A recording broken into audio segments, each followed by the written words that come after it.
દુઃખનો અંત ક્યારે આવે? દુઃખનો દેહાંત અને સુખનો સૂર્યોદય. પેલો સૂર્ય તો તમે જાગો કે ના જાગો એ જાગી જવાનો છે. આપણા એલાર્મથી સૂર્ય નથી જાગતો, આપણે જ નથી ઉઠતા જ સૂર્ય હું તો સૂર્યોદય કરવાનો છે. આજે બે શબ્દને આપણે સમજવા છે. એક દુઃખનો દેહાંત લાવવો છે અને સુખનો સૂર્યોદય કરવો છે. દરેક વ્યક્તિના મનની અંદર ઈચ્છા છે કે દુઃખી નથી થવું, અને દરેક વ્યક્તિ વધતા ઓછા પ્રમાણમાં દુઃખી છે. કોઈ તન દુઃખી, કોઈ ધન દુઃખી, ચિંતા ચિત્ત ઉદાસ, થોડે થોડે સબ દુઃખી સુખી રામ કે દાસ. કોઈ તનથી દુઃખી છે. અહીંયા બેઠેલા કોકને કેટલીક શારીરિક તકલીફો હશે. એક ભાઈ મને મળ્યા, મને કે સ્વામી ઢીંચણ પર હાથ ફેરવો. શું થયું? મને કે વાહ બહુ હેરાન કરે છે, ઢીંચણ બહુ તકલીફ કરે. મેં કેટલી થઈ ઉંમર? મને કે 75. મેં કીધું હવે તો ગેરેન્ટેજ આવે ને, મેન્ટેનન્સ માગે ને. હવે તો બહુ આટલા વર્ષ સુધી વાપર્યું એટલે તકલીફ થવાની. ક્યાંક શારીરિક તકલીફો છે, નાની મોટી તકલીફો છે. એની વચ્ચે અભિગમ બદલાશે તો માણસ આનંદમાં રહેશે. કેટલાક માણસો શારીરિક તકલીફોની વચ્ચે પણ સુખી છે. કેમ? એક ભાઈ અમારે છે ને આંતરડાનું કેન્સર થયું છે. આંતરડા ફેલ થયા એટલે આખી જે ડ્રેનેજ સિસ્ટમ જ બગડી ગઈ. એને સ્ટૂલની કોથળી લટકાવી રાખવી પડે છે. સ્ટૂલની કોથળી લટકાવી રાખવાની. આ તો જોવાય ગમે નથી, જોવું ના ગમે. કોઈનું સ્ટૂલ લટકતું હોય દિવસમાં 2-3 વાર સાફ કરવાનું. આપણે થાય તો ખબર પડે. આજે આપણે સાજા સારા છીએ એટલે ભગવાનનો મહિમા નથી ખબર પડતો. એક દાંત દુખીને તારે ખબર પડે કે દાંતની શું સિસ્ટમ છે. બે દાંત વચ્ચે થોડી જગ્યા વધી જાય ને તો એ ખાવાનું નથી ગમે એવું. એક દાંત આગો પાછો થાય, અભિમાન નીકળી જાય. આ તો શરીર સાજો છે એટલે ગુણાતીતાનંદ સ્વામી વાતોમાં લખ્યું છે કે દિવસ દરમિયાન 7-8 વાર જવું પડે ને તો ખબર પડે કે તાકાત કેટલી છે આપણે.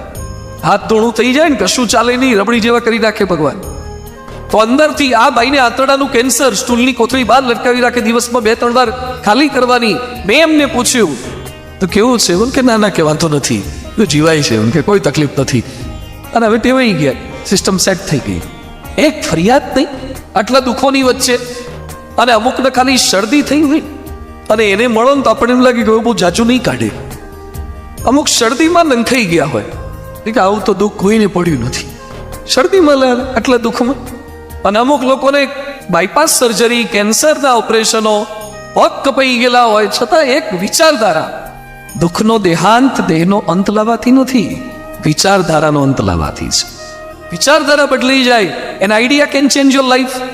આઈડિયા સેલફોન વાળાએ લખ્યું છે. આ તો સેલફોનથી જીવન બદલાય, વિચારથી જીવન બદલાય છે. એક વાક્ય જીવન અજવાળી દે છે.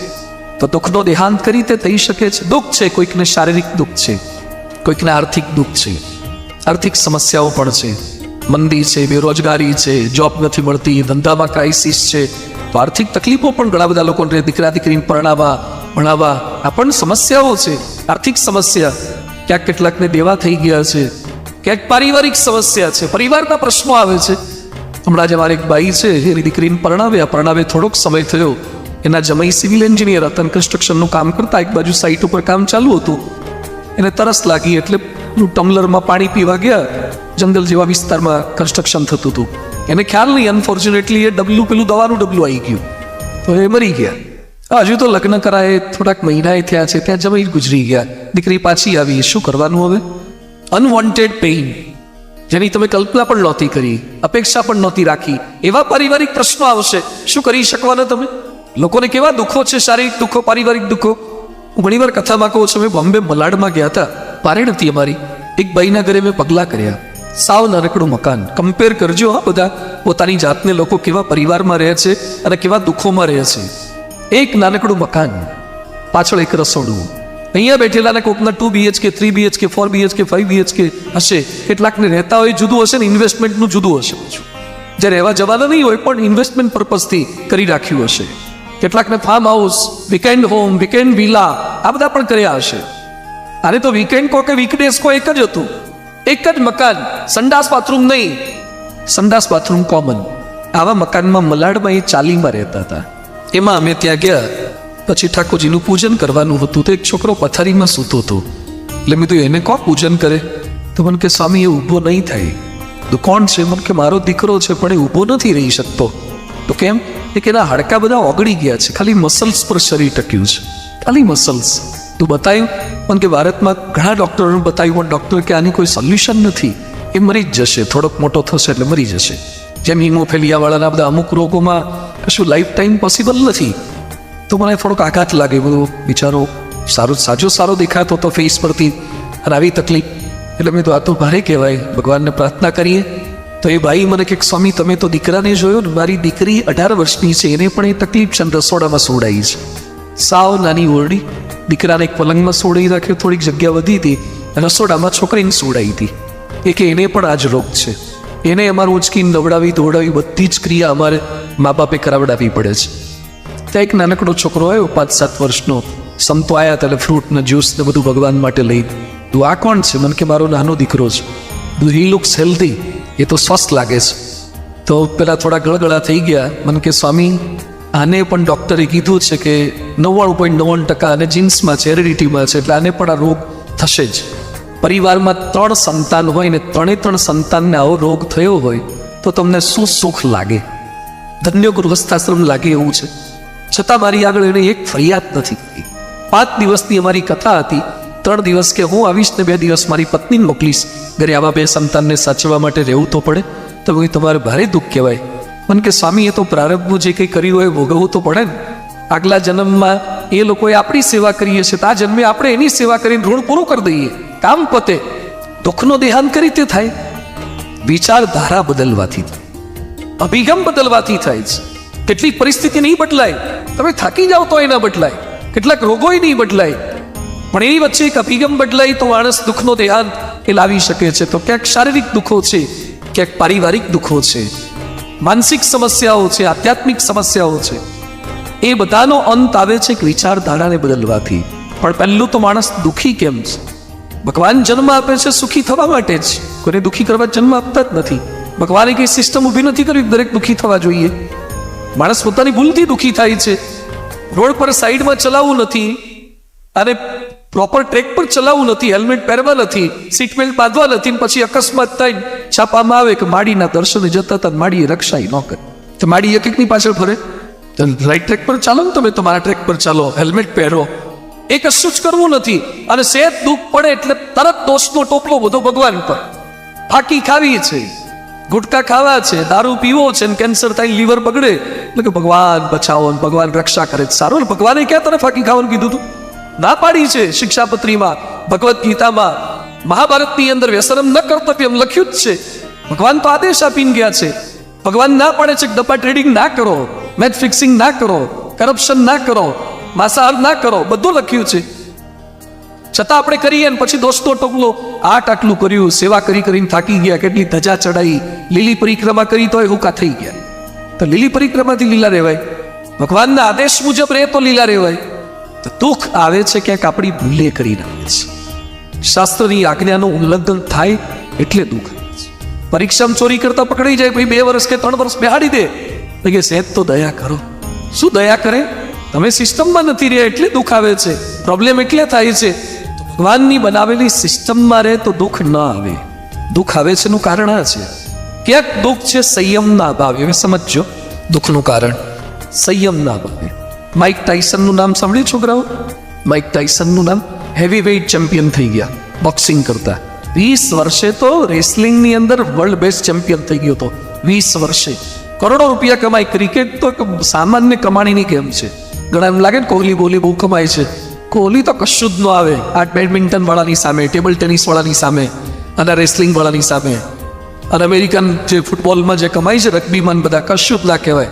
આ ક્રિસ્ટિયાનો રોનાલ્ડો જે કમાય છે, પેલે કમાય છે, પેલો રોજર ફેડરર જે કમાય છે, એ બધાની સામે આ કશું જ ના કહેવાય. તો દુઃખ આવે છે એનું કારણ શું છે? સંયમને અભાવે. તો આને હેવી વેઇટ ચેમ્પિયન હતો, છતાં એને 6 મહિના કે અમુક વર્ષ જેલમાં જવું પડ્યું. કેમ? રેપિંગ કેસમાં આવી ગયા, રેપમાં આવી ગયા. હોલીફિલ્ડનો કાન ખાઈ ગયા. એકવાર બોક્સિંગની મેચ હતી, એમાં સામેવાળો જીતે એવું લાગતો તો કાન ખાઈ ગયો પેલા, બચકું ભરીને. એમાં એને જેલમાં જવું પડ્યું. તો માણસ સંયમ નથી દાખવી શકતો. આજે આપણે દુઃખી થઈએ છીએ એનું કારણ શું છે? આપણો અસંયમ છે. આપણે બીજા બધાને કંટ્રોલ કરવાનો પ્રયત્ન કરીએ છીએ, આપણે આપણા મનને કંટ્રોલ કરી શકતા નથી. એક ભાઈના ઘરે અમે ગયા હતા, એટલે છોકરો આવ્યો. પછી છોકરો મને કે સ્વામી પપ્પાને કોણ ફાંકી છોડે? ફાંકીનો નિયમ આપો.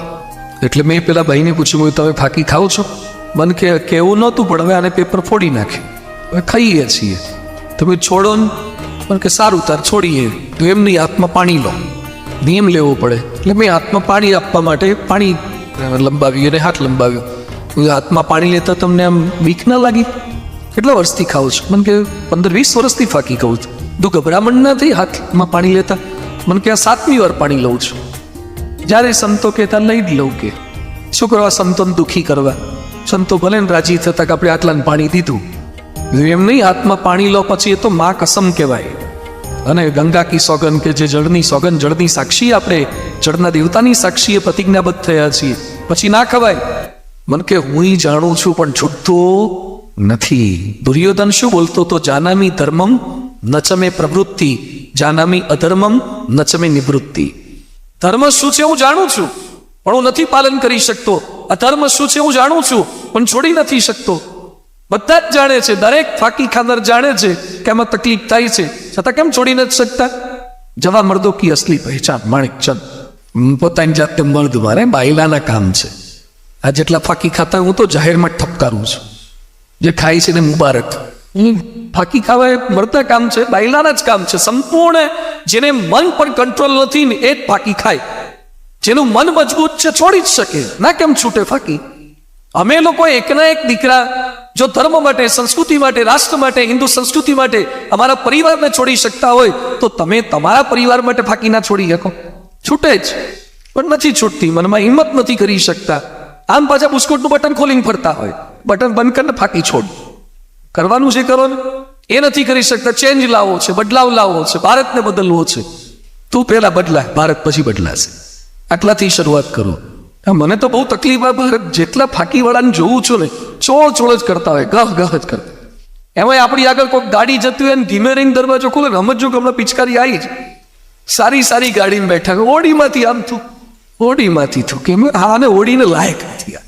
ઓડીમાંથી BMW બેઠો હોય પિચકારીઓ મારે, આ લેવલના કામ કરે છે. તો સંયમ નથી દાખવી શકતા. કેમ મન પર સંયમ નથી? કેમ ઇન્દ્રિયો પર સંયમ નથી? અઘરું છે, પણ થોડો પ્રયત્ન તો થાય ને, જેન્યુન પ્રયત્ન થાય. ક્યાંક ખાણીપીણીનો સંયમ નથી કરી શકતા, ક્યાંક વાણીનો સંયમ નથી કરી શકતા. કેટલાક દુઃખનું કારણ આપણી વાણી છે અને કેટલાક દુઃખનું કારણ આપણી ખાણી છે.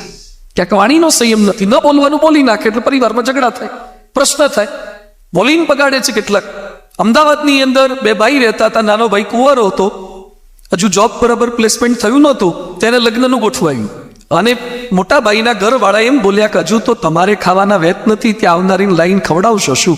અને એને લાગી આવ્યું. લગ્ન પહેલા હી હેઝ કમિટેડ સુસાઇડ. યાદ રાખીએ, આપણી વાણીથી કોઈને જીવતા ના રાખી શકીએ તો કોક મરવા મજબૂર થાય એવા શબ્દો ના નીકળવા જોઈએ.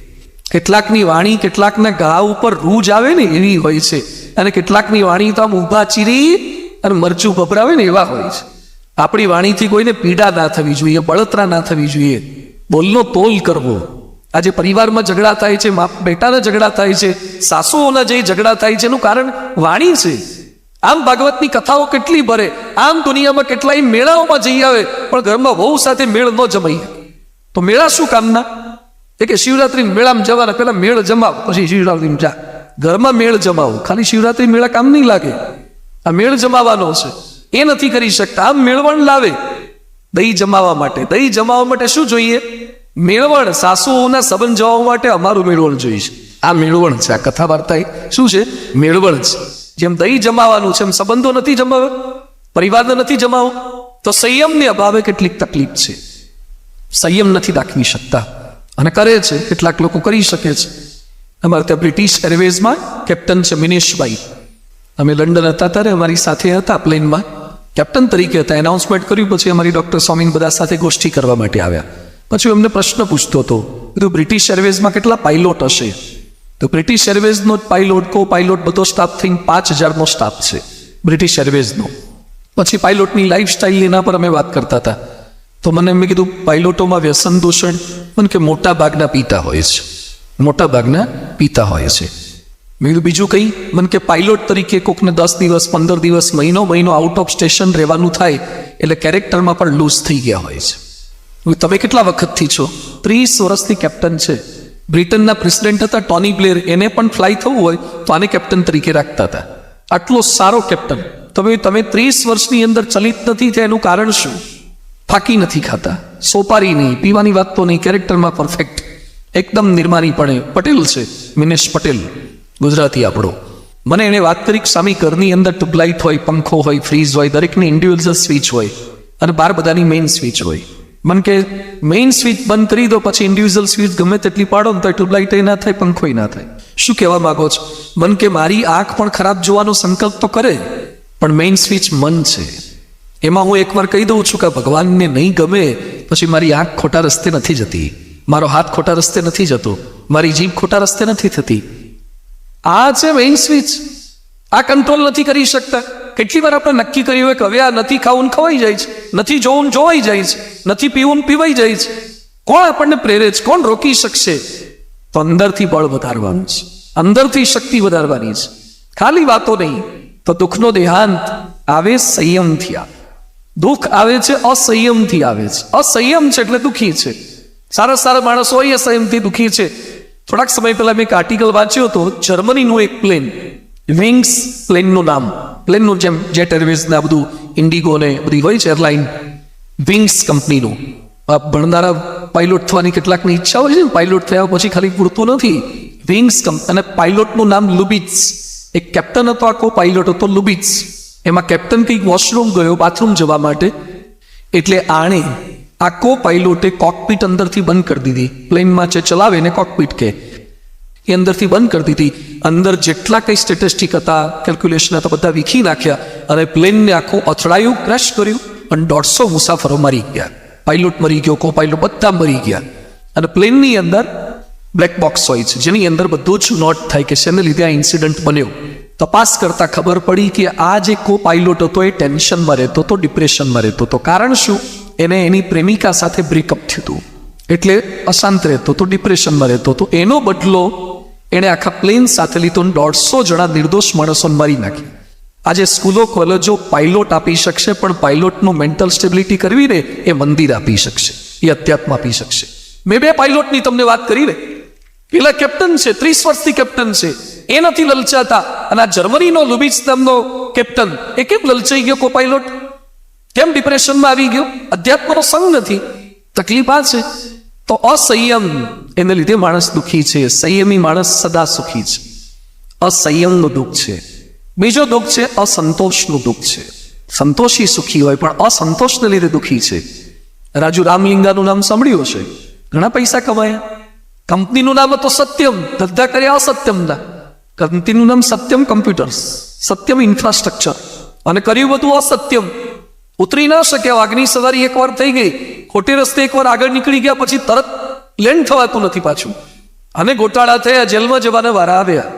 સહારા, સુબ્રતો રોય, સહારા એરલાઇન આજે અસહારા થઈને જેલમાં છે. સહારા, આમ તો કંપનીનું નામ જ સહારા, પોતે અસહારા થઈ ગયા છે. કેમ? કારણ કે ફોલો ન કરી શક્યા. સંતોષ નહીં, અધિક ને અધિક મેળવવાની ઈચ્છા. પંજાબમાં 2 સગ્ગા ભાઈ વચ્ચે ઝઘડા થયા, પોન્ટી ચડ્ડા એનું નામ. બંને ભાઈઓને ભાગલા પાડ્યા જમીનના. એમાં એકને 1800 કરોડ, બીજાને 1800 કરોડ આયા. 1800 કરોડ ભાગમાં આયા. વહેંચણી કરવા ભેગા થયા હતા અને એમાં કંઈક બબાલ થઈ, બંને એકબીજા પર ફાયરિંગ કર્યું, બંને મરી ગયા. 1800 રહી ગયા. તો 1800 કરોડ ઓછા કહેવાય? 1800 કરોડ ભાગમાં આવતા હતા તોય નહીં. અસંતોષ, અસંતોષ દુઃખનું કારણ છે. પહેલા કરતા આપણી પાસે કેટલું સારું છે, પણ તકલીફ છે. કોકની સામે જોઈએ છે ને એટલે તકલીફ છે. બીજાને મારા કરતા કેમ વધારે? અધિક ને અધિક મેળવવાની ઈચ્છા, એ આપણને દુઃખી કરે છે. મારી પાસે મંદિરે એક છોકરો આવ્યો, એને 12th પૂરું થઈ ગયું, કોલેજમાં આવ્યો. મને કે સાંઈ પપ્પાને કહેજો ને કે મને બાઇક લાવી આપે. એટલે એના પપ્પા પણ હરિભગત હતા, એટલે મેં એના બાપને વિનંતી કરી. મેં કીધું, આ દીકરો હવે કોલેજમાં આવ્યો છે, મેચ્યોર છે, બાઇક લઈ આપો તો સારું. રિક્વેસ્ટ કરાય, પ્રેશર તો કરાય નહીં, કારણ કે પૈસા એના હતા. એટલે મેં વિનંતી કરી. પપ્પા કે મારા મનમાં છે જ લઈ આપવાનું છે, અમે એજ તો એની થઈ ગઈ છે લાયસન્સ ને પ્રોપર. તો મને છોકરો કહી ગયો, મને કે સ્વામી બાઇક લઈ આવો ને પછી પૂજન તમે કરજો. પછી પેંડા લઈને આવ્યો, મેં પૂજન કર્યું, ચાંદલા કર્યા ગાડીને, પછી કિચન આમ ફેરવે, બધા પિત્રોને બતાવ્યું. પછી મંદિરમાં એન્ટર થાય ત્યારે કોઈ ના હોય તો એ વન મારે. નવી નવી ગાડી હોય એટલે કેટલો ઉમળકો હોય. તો 1 મહિનો સરસ ચાલ્યું. પછી મહિના પછી અમારી પાસે તો ઘણી બધી ગાડીઓ, ઓડીન, BMW, મર્સિડીઝ ને બાઇક ને બધું, ઘણું બધું પૂજન થવા આવતું હોય મંદિરે. એમાં એક પેલું યાવા બુઝા કરીને આવે છે ને ભાઈ બાઇક, આવું મોટું હર્લી એન્ડ ડેવિડસન જેવું બાઇક લઈને આવ્યો એક છોકરો રાજકોટનો. અને એવું મજબૂત બાઇક, 22-25 લાખનું બાઇક આવે છે, 35-40 લાખ, કરોડના બાઇક આવે છે. અને હેઠું પડે તો ઊભું કરવા 3 જણા જોઈએ એવા બાઇક આવે છે.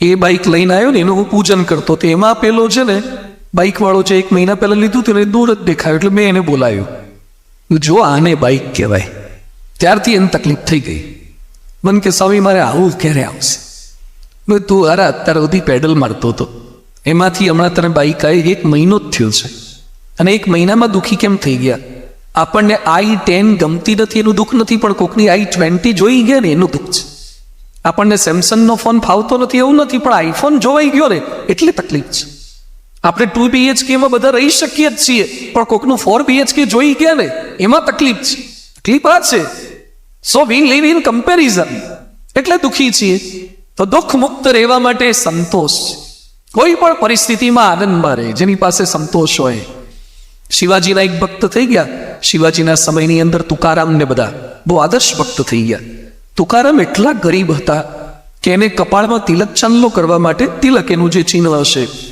એ ચાંદલો કરવા માટે નાળિયેરની કાચલીમાં પાણી ભરતા આટલા ગરીબ કોણ છે અરીસો જ નહીં મિરર નહીં ટુકડો નહીં નાળિયેરની કાચલીમાં પાણી ભરવાનું અને પછી એમાં જોઈને ચાંદલો કરતા હતા તો શિવાજીને ખબર પડી કે ભગવાનનો ભગત આપણા ત્યારે એને આટલો વિચારો દુઃખી રહે એટલે કંઈક સગવડ આપીએ તો એણે ઓર્ડર કર્યો રાત રચીલું બધું કરીને એક ગાડું એના ત્યાં આવ્યું તુકારામના ઘર આગળ કે આ તુકારામનું ઘર કે તુકારામનું તો તમારો સામાન ઉતારવાનો છે એમાં ફર્નિચર ને અરીસો ને ગોલ્ડન ફ્રેમનો અરીસો બધું કેટલું જ મોકલાયું હતું તુકારામ કે આ રોંગ નંબર લાગે છે હવે આવું નોંધાયું જ નથી તમારે આવી જરૂર જ નથી બહુ જ આગ્રહ કર્યો કે શિવાજીએ તમારા ત્યાં જ મોકલાયું છે તુકારામને બધું ફ્રી ઓફ ચાર્જ આપી દેવાનું છે અને તુકારામને બહુ જ આગ્રહ કર્યો એટલે તુકારામ દોડતા દોડતા ઘરની અંદર ગયા અને વિઠોબા ભગવાનની મૂર્તિ આગળ જઈને પ્રાર્થના શું કરે છે ભગવાન મારી ભક્તિમાં શું એવી ખામી આવી તમે મને માયા મોકલાઈ મેં ક્યાં તમારી પાસે અરીસા માગ્યા હતા મેં ક્યાં તમારી પાસે ફર્નિચર માગ્યા મારે ક્યાં જરૂરિયાત છે શા માટે તમે મોકલાવો છો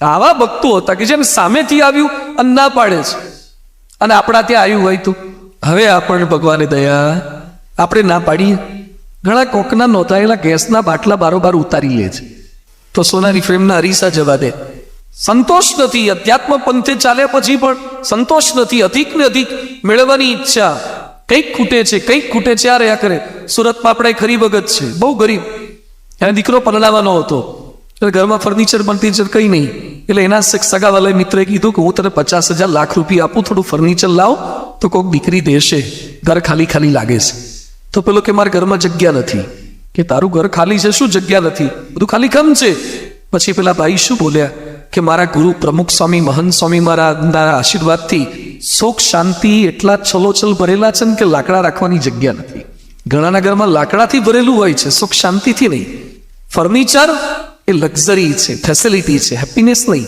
ખાલી ફર્નિચરથી હેપીનેસ ના આવે શાંતિ ના બધું જ હોય છતાં અશાંતિ હોય બધી જ તકલીફ હોય અમુકના કેવા બંગલા હોય છે મેં ત્યાં અમેરિકામાં એક ભાઈના ત્યાં ગયા હતા ન્યૂ હેમ્પશાયરમાં 22 એકરમાં મકાન છે એક જ વ્યક્તિનું 22 એકરમાં મકાન આમાં છે કોઈના બધા ખુરશીવાળા 22 એકરમાં એકલાનો બંગલો એમાં અમે ત્યાં ગયા હતા સભા કરવા એમાં અમને લેવા માટે એને મર્સપલી લિમોઝિન ગાડી મોકલી હતી 48 ફૂટ લાંબી આપણી બે ગાડીની બિલ્ડિંગ કરે તારે થાય 48 ફૂટ લાંબી ગાડી ડોક્ટર સાઈન બધા અમે ત્યાં ગયા અને પછી ગાડીમાં પારણ કરાવડાવીને પછી મેં ત્યાં ગયા એટલો મોટો બંગલો ગયા ત્યાં તો સ્વિમિંગ પુલ ને જાકુઝી ને સોનાબાદ ને બધું ભવ્ય હતું એમાં ત્યાં અમારી સભા હતી પછી અમે એન્ટર થતા ત્યાં એટલા જોડી લગભગ 100-200 જોડી જોડા ને ચપ્પલ ને બધું હશે તે ડોક્ટર સ્વામી મને કે આ લોકોને આનો ધંધો છે ધંધો નથી આ તો એના ઘરના સભ્યો માટે છે મને કે આટલા બધા શું કરવાના હાથે પગે બધી પહેરવાના એમાં પાછા પેલા બહેનોના પાકીટ આવે ને પર્સ બધા એ જુદા જુદા કલરના પર્સ હતા ને એટલા બધા પર્સ હતા મને કે આટલા બધા પર્સ શું રાખે મેં કહ્યું સ્વામી તમે જૂના જમાના હતા મેચિંગનો જમાનો જેવા લુગડા હોય એવા પાકીટ જોઈએ પાછા એવા રૂમાલ જોઈએ એવી પીનો જોઈએ એવા સેન્ડલ જોઈએ બધું એવું મેચિંગનો જમાનો છે મને કે સાડી સાથે મેચિંગ કરવાનું કે જેની જોડે રહેવાનું છે એની જોડે મેચિંગ કરવાનું છે એ મેચિંગ નથી થતું એમાં અમે હું કથા કરતો હતો તમારે જેવા બધા બેઠા હતા બધા બંગલો જ કે સ્વામી તો પછી એ છે પેલા બંગલો જોઈ લો એ જ ભાઈ અમારી સાથે બેસીને રડ્યા હતા એ જ ભાઈ બહારથી લોકોને આપણું શરીર દેખાય શરીર છે ને છોલાય નહીં ત્યાં સુધી સારું છે મન જ્યાં સુધી ખોલાય નહીં ત્યાં સુધી સમજાય છે વાક્ય શરીર છોલાય નહીં ને છોલ્યા પછી આપણું જ શરીર આપણને જોવું ગમે નથી એમ કોકનું મન ખોલ્યા પછી આપણે જ જોવું ગમે એવું નથી. આ તો બહારથી કશું છોલાયું નથી ને એટલે સારું લાગે છે, એમ મન ખોલ્યું નથી ત્યાં સુધી સારું છે. એ બધાની વચ્ચે સંતોષ, જે પરિસ્થિતિમાં આપણને રાખે પ્રયત્ન કરવાનો.